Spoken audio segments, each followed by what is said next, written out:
I'm gonna get you. Yeah.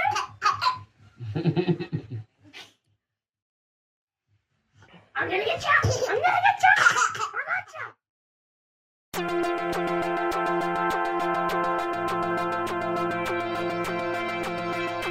I'm an artist in Dalesford. I work in oil paints and I make mono prints. I've been doing it for about 40 years. It's a process where I'm using brushes and fingers and bits of cardboard to apply paint onto a plate. The image on that is transferred onto rag paper, and that becomes the mono print. There's only one print, so it's a special print.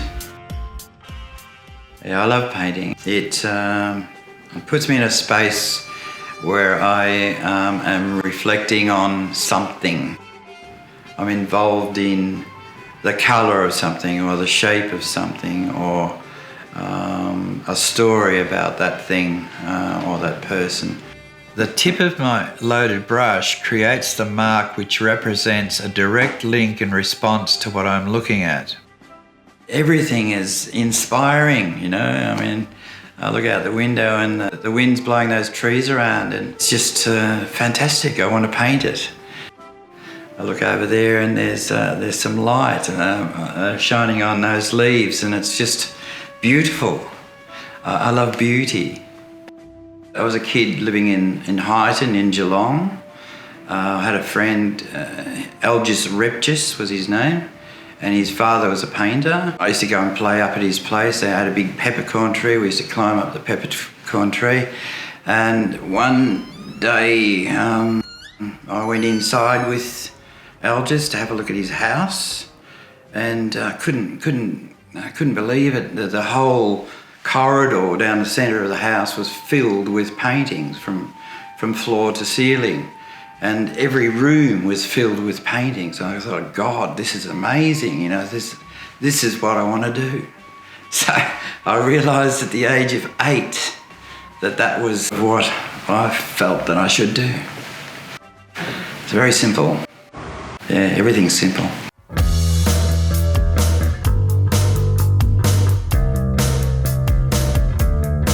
The act of painting, like life itself, is a series of actions that are both pleasurable and painful.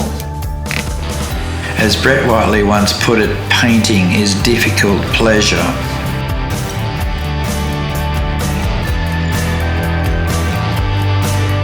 I was the first one there from Europe in the 50s. The teachers sort of thought I was a bit of a special kid because I couldn't speak a word of English. For me to communicate to them, I had to do something to get in on the scene, you know. So I'd try to be funny, you know, so I'd crawl around the floor or do something stupid. So I painted, and they loved my paintings. And then I made sculptures from bits and pieces of stuff that I found, and I made little, you know, scenes and things. And so I got applause for that, so I kept doing that. It was a way into a group of people that knew nothing about where I was from or who I was. I was born in Germany, in Kiel, which is right up the north of Germany. Kiel was a place where they made submarines for the Second World War, and most of Kiel was destroyed. There wasn't any housing. We ended up living with about 13 or 14 people in a 2-bedroom house. And I remember we had to move out of there into a pub because there wasn't any room. In the end, my dad, he's pretty impulsive, said, right, okay, we're heading out of here and we can go to Canada, Argentina or Australia. He, being adventurous, you know, we hopped on the ship, you know, went through the Suez Canal. I remember we're on our ship, the Skelbrand, travelling through the Suez Canal. I'm standing on the top deck of the ship looking out over the vast sandy desert. Men wearing turbans walking along on the canal's edge. They wave and my mother encourages me to wave back to them. On the canal next to our ship are a group of narrow longboats carrying fruits and vegetables. From the Suez Canal we travelled southeast, taking several more days to reach Colombo, currently called Sri Lanka. Dad was hanging out for some spicy salami sausage. He decided to jump ship for a day and go looking for some in the area around the dock. My father hadn't a clue that the Indians do not eat pork. After some discussion and argy-bargy with my mother, I was allowed to go on this mission. I got a little frightened of these kids who were coming up right up to us, touching us and hoping to steal whatever we had in our pockets. My father's mission ended when we bought some bananas and returned to the ship. My mother was not happy. Ended up at Port Melbourne. There was a brass band that played God Save the Queen. I didn't know the tune. And then we ended up north of Victoria at the Bunagilla migrant camp. Eventually, Dad got a job at International Harvester in Geelong. The family moved down to Geelong. They built a little shed with another family. The Oswald story starts with my grandfather, Heinrich Oswald. He was my father's stepfather. My father never knew his father because he was an illegitimate child, and my grandfather Heinrich adopted Dad in 1924. Heinrich was known as Henry in Australia.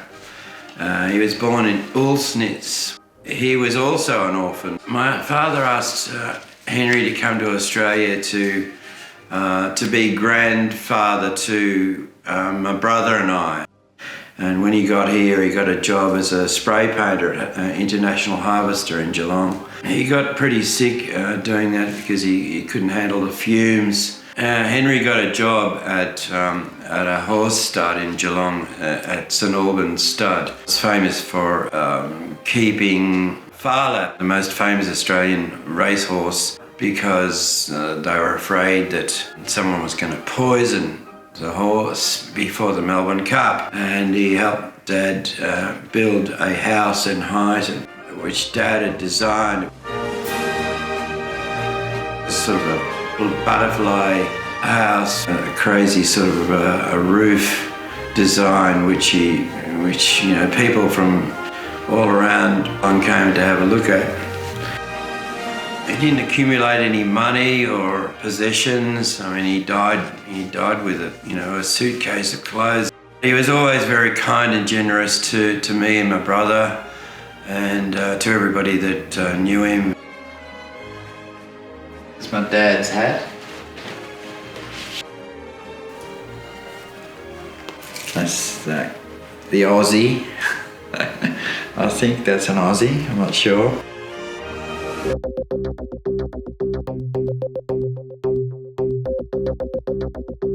Belmont High School, the Gordon Institute of Technology, did Diploma of Art and Design, went to the Victoria College of the Arts, did postgraduate diploma, went to the Melbourne State College, did Diploma of Education, taught with the Education Department for a long time, quit them.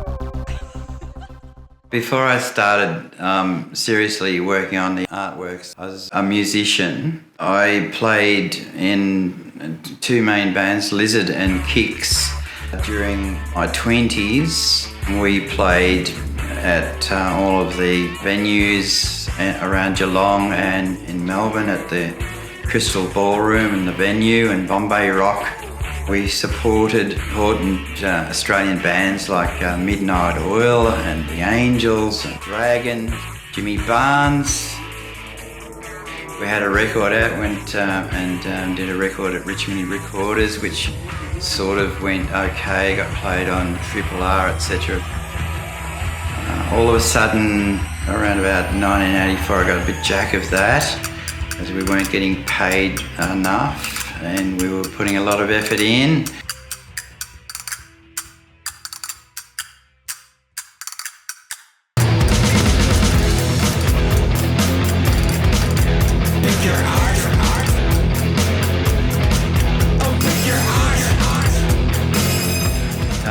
When I was at the Gordon Institute, one of the lecturers there, Klaus Zimmer, he got to know about my music and what I was doing with music, and he was a very intuitive sort of a guy, And he was the person that said to me, listen, how does your art and your music, does it correlate? Does it work together? I thought about that for a long, long time, and there are many parallels to be drawn.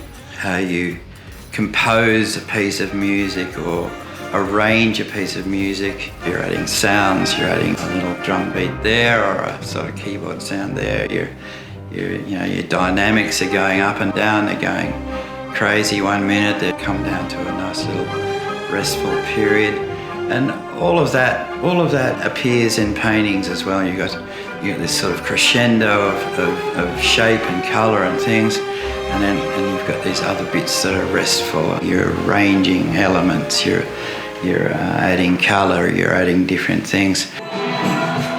Yeah, rhythm like this. Rhythm's great. I like to dance because painting is a dance. So yeah, you're sort of mixing paint over here, splashing it over there, moving from one space to another, back and forwards, back and forwards. It's a dance. Paint and brushes, canvas.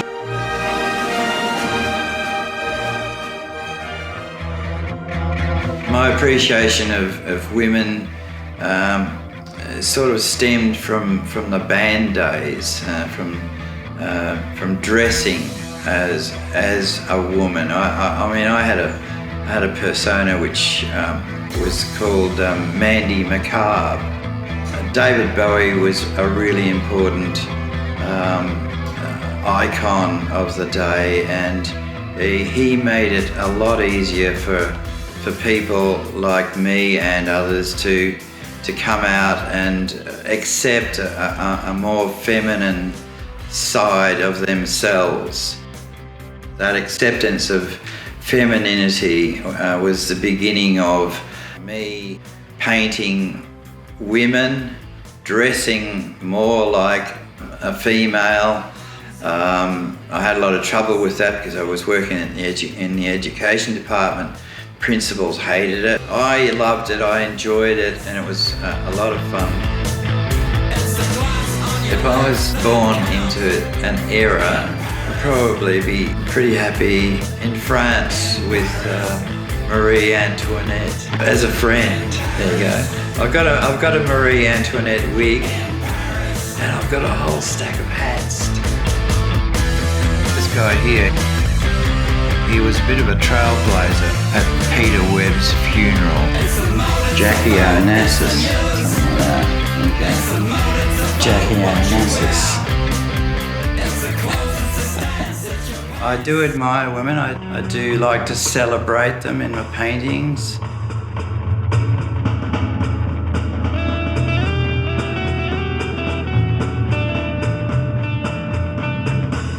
I've been taught a lot by women. When I was at high school, my art teacher, she was a folk singer, and she took a shine to me. She would take me down to all the clubs and things that she sang at. So I got a pretty good education in the music scene as well from a woman. Yeah, so women, they're caring. You can't beat the love of a woman.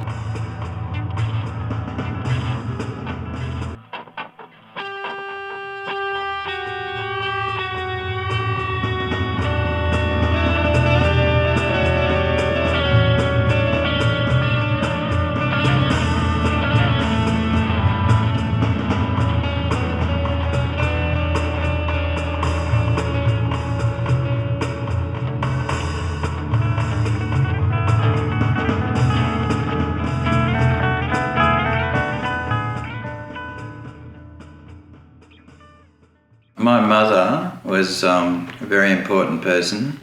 She had a daughter before me, Rosemary, who died after 6 months. She had the trauma of losing a child, and so I got a hell of a lot of attention from her. She was a very loving mother. She was a huge influence when I was a kid.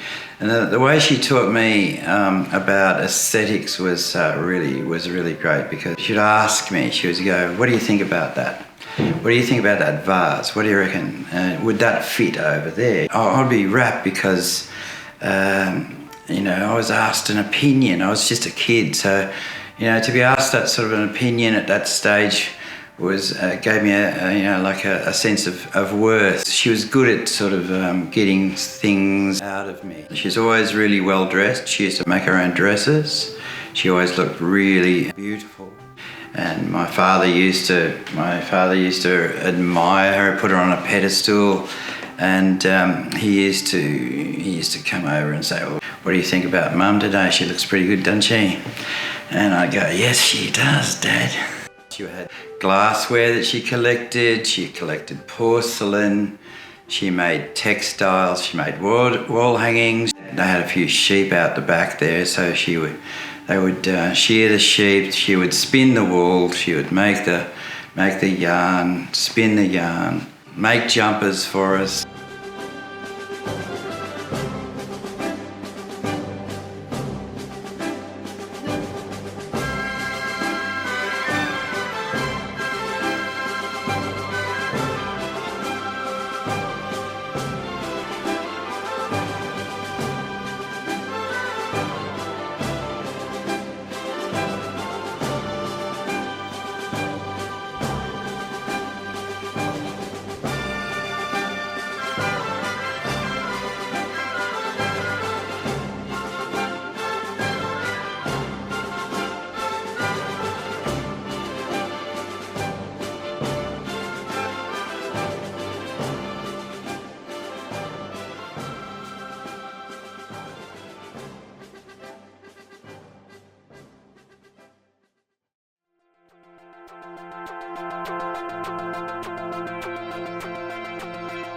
Decided I was going to be an artist at the age of 8. Well, there's a long time between the age of 8 and now I'm in sort of my early 30s, So I go to Sydney with my girlfriend and bump into a guy called Kim Benithan. Kim Benithan's an entrepreneur. He's also a gallery owner and, he's just a well-known identity in the art world. Anyway, Kim says to me, "Well, what do you got in that folder of yours you're carrying around?" I said, "Yeah, well, this has been bought by the Art Bank in Sydney." And he said, "Oh, right. What do you got there?" And I showed him a whole lot of mono prints that I'd done. And I said, "Look, I'm not that sure about these things because they're a little bit sort of derivative, And he said, "Well, don't worry about that. It's no problem at all, I went to his place in Kiel and he said, just put them out there on the lawn, and I placed them all out on his front lawn. And he says, "I'll take the lot. Take the lot. And you can have a show in Adelaide, you can have a show in Sydney." So I ended up having this show with these big names, Australian artists like Charles Blackman and John Coburn and Fred Kress. That was a great thrill to be part of that scene. And I thought, well, this is great. This is I'm finally kind of getting somewhere in the art world. Great.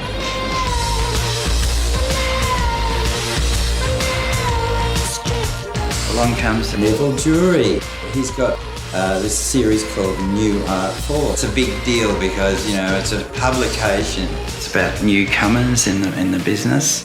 And then he put me in another book called Australian Contemporary Art. I thought, you ripper, this is great. I started making the fiberglass pieces.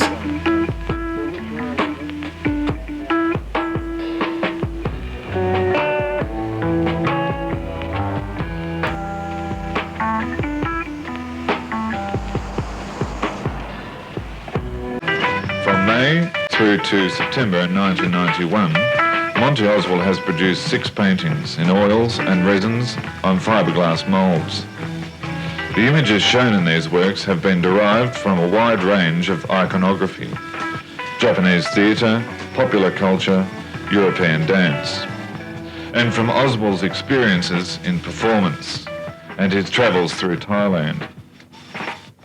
These works attest to Oswald's quest to reconcile disparate elements, to conceive images which represent ideas born of a marriage between the East and the West.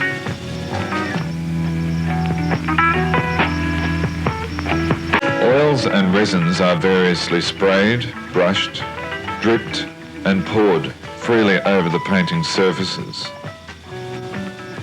This technique, along with cutting-in methods to augment control of drawing and design, yields a rich, sumptuous enamelled quality in the works.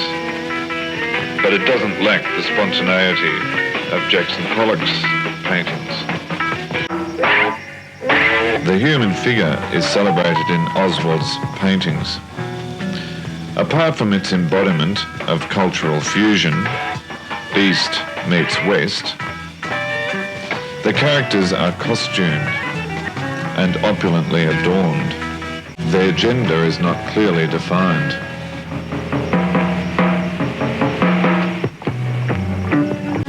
Nijinsky arabesque awakens us to our pleasure in experiencing the beauty of light reflected on the deep, lustrous surface. We are reminded of icons, jewels, creamy satins, theatrical ambience. The fiberglass moulded panels function as does the proscenium arch in theatre. The attention of the audience, the viewer, is directed precisely to the image, but we share the artist's contention that art is life, and that even the fixed image can escape its physical confines. It can work its way out onto the frame, or we can enter Cranach's gate. The images and ideas are extensions of a previous exhibition entitled Seeker of the New Frontier. To find one's own frontier or path is really the only reason for painting.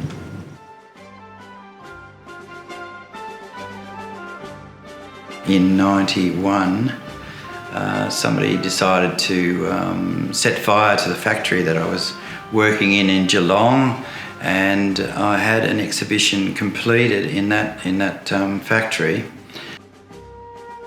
All of the fiberglass pieces that I made down in that factory were incinerated.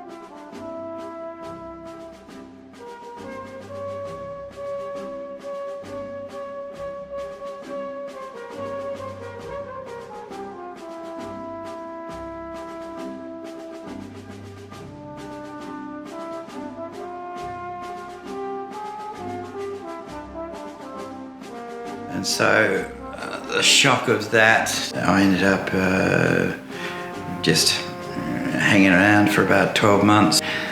Didn't know what to do next. The fiberglass pieces were pretty amazing, so difficult that I made 6 more of them, and I've still got examples of those here in my studio. They're just too hard to reproduce. So I just started afresh in Dresden. I was in Dresden for about 4 or 5 years. They had given me a studio at the Dresden Academy of Art.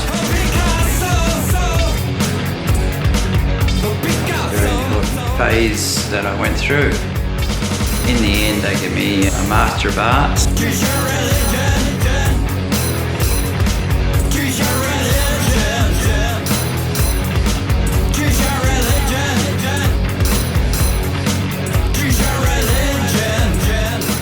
When Monique and I arrived in Germany, we went straight to West Germany and arrived in Düsseldorf, where I had previously paved the way for a hopeful introduction to German artist A.R. Penck.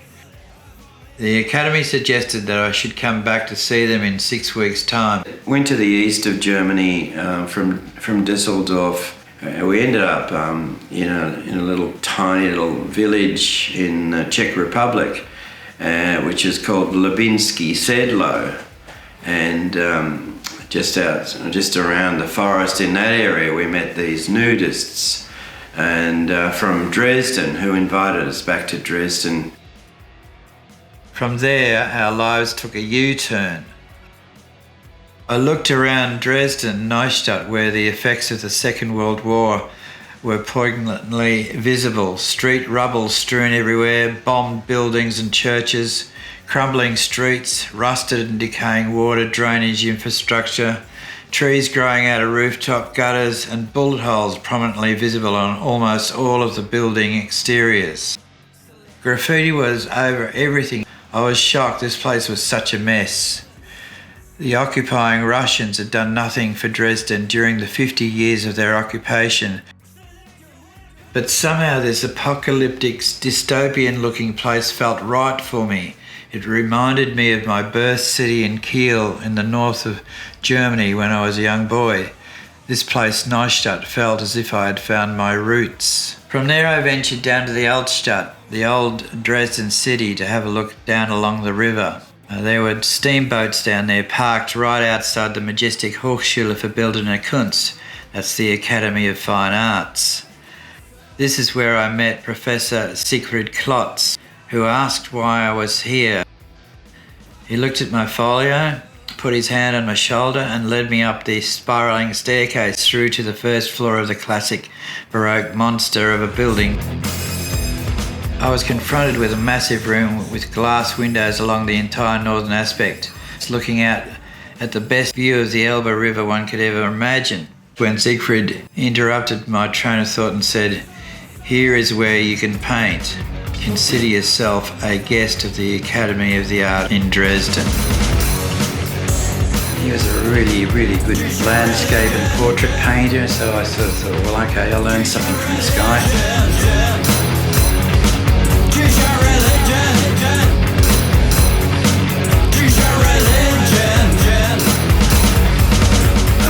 Klotz introduced me to a great artist, a favourite of his, Horst Leifer, who came originally from the south of Germany, but later on, after he lost his job at the academy, he was also a lecturer there. A great painter of landscape and of people. Hugely impressed with Leifer's work when I went to see an exhibition of his. I just love the spontaneity and freshness of his work. I was invited to a symposium of ceramic artists from Russia and from America and Korea. It was a tiny little village in the forest called Hinter Hamsdorf. We made porcelain objects. I made this head of Monique, who was my partner at the time. This angel object here that was sort of based on angels that you find on Dresden or in Prague. And I had this friend of mine, Bernd Hahn, had a studio in Kleinschachwitz which he loaned to me whilst he was in Italy. I ended up painting this and quite a few other paintings on a large roll of paper. It's a shiny, non-absorbent paper, so paint has nowhere to go. It has to drip down, so there's lots of dripping, which is sort of the feature of this.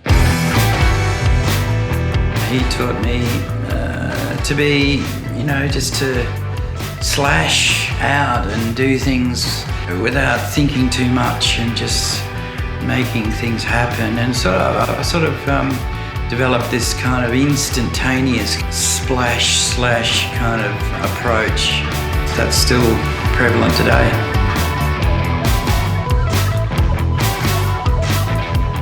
I work pretty fast. There's not a lot of editing goes on as I'm painting. I'm looking at the subject, I'm looking at the model, and I'm mixing paints that approximate what I'm looking at. Put that down onto this metal plate. The shape that appears there sort of is fine. I'll just accept that. And then I'll go and mix another colour for another area. Repeat that hundreds of times.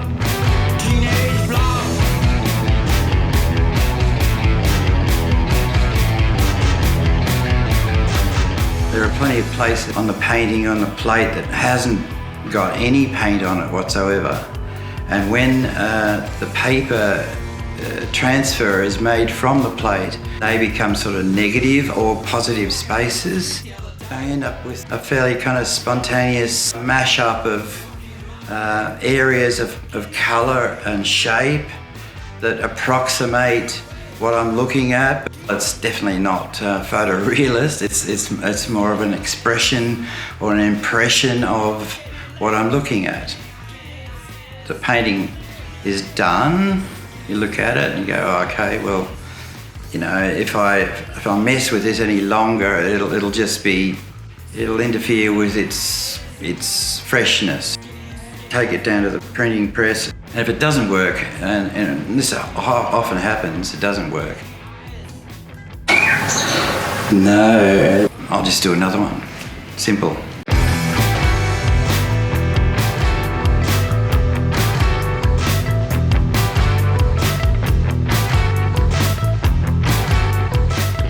I don't really overthink anything. In the 80s, the really early stuff, I was sort of illustrating stories that people told me. So I'd sort of illustrate outrageous things that I heard about. Since that time, things are just about what's in front of me, basically. Where I am, places I go to, people I meet. Some people I just like to paint because I like the look of them, or because there's something about them that is attractive. I went and lived in Samoa for 3 months. So when I got back from Samoa, it was kind of natural to just, you know, think back to the lazy days that I had on the beach down there, and, you know, the people that I met there. And I did a series on Daylesford.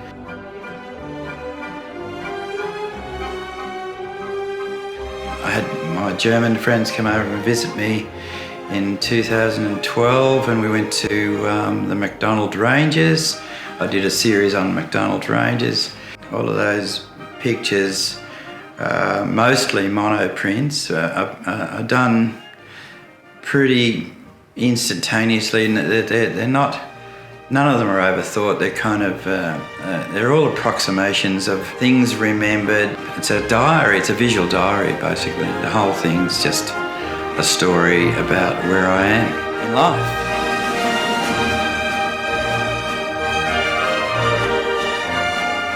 Ended up buying this house in Daylesford in 2009.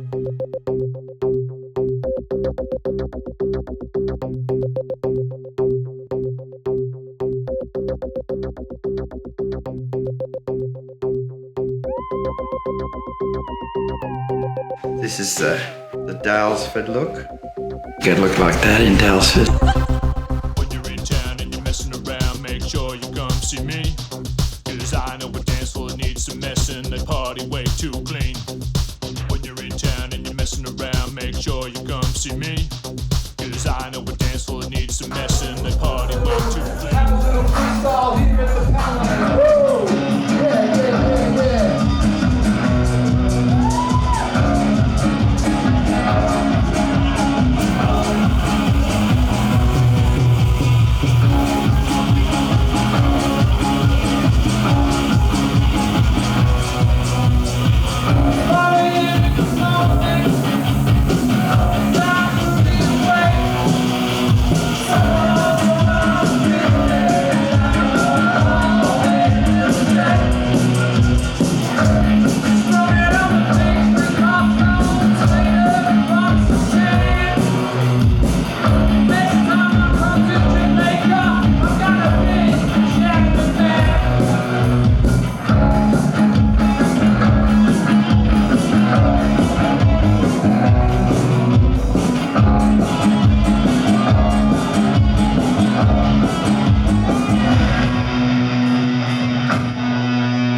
So I'm trying to establish my studio here.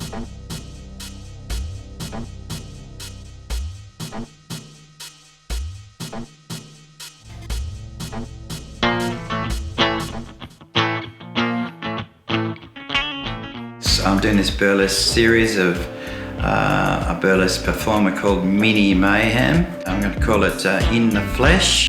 I'm painting Minnie live.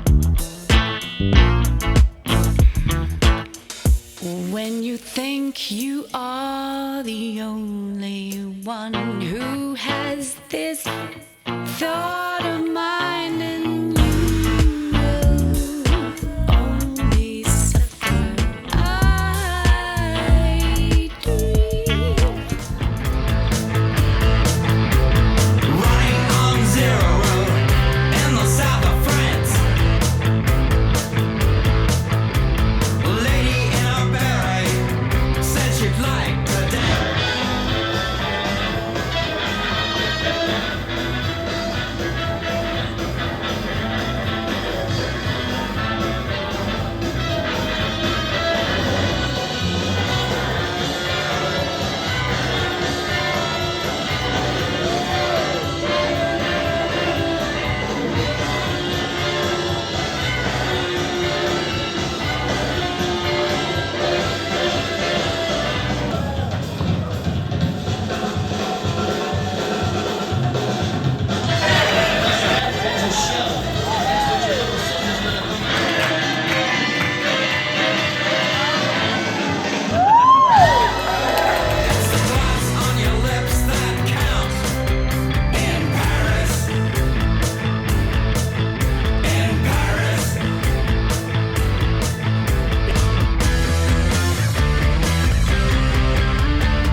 He's a Russian guy.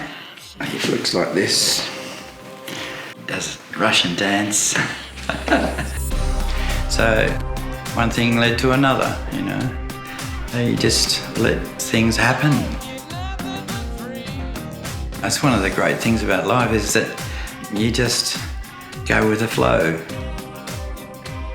Things happen all the time, and you don't know why or how. I'm just one of these personalities that wants to get things done and wants to do things really well. Things happen over a lifetime. And these things happen gradually. It's a huge road. It's a windy road, and there are all sorts of ways of doing things, and you just sort of make decisions about things, and you've got to actually make things happen for yourself. You will them, and you're determined to do these things.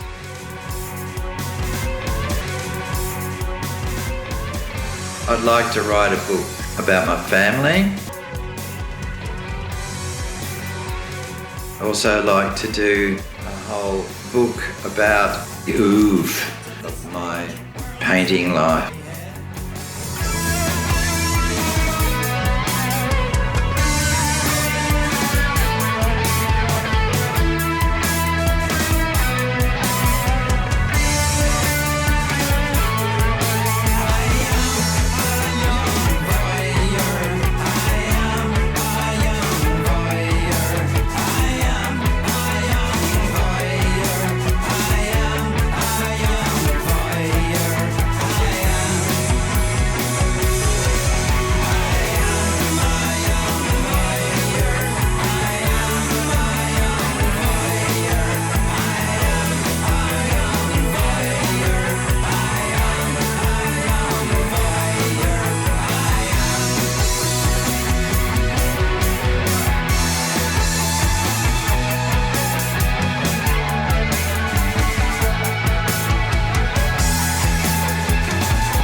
This guy is sort of a bit of a sailor or something.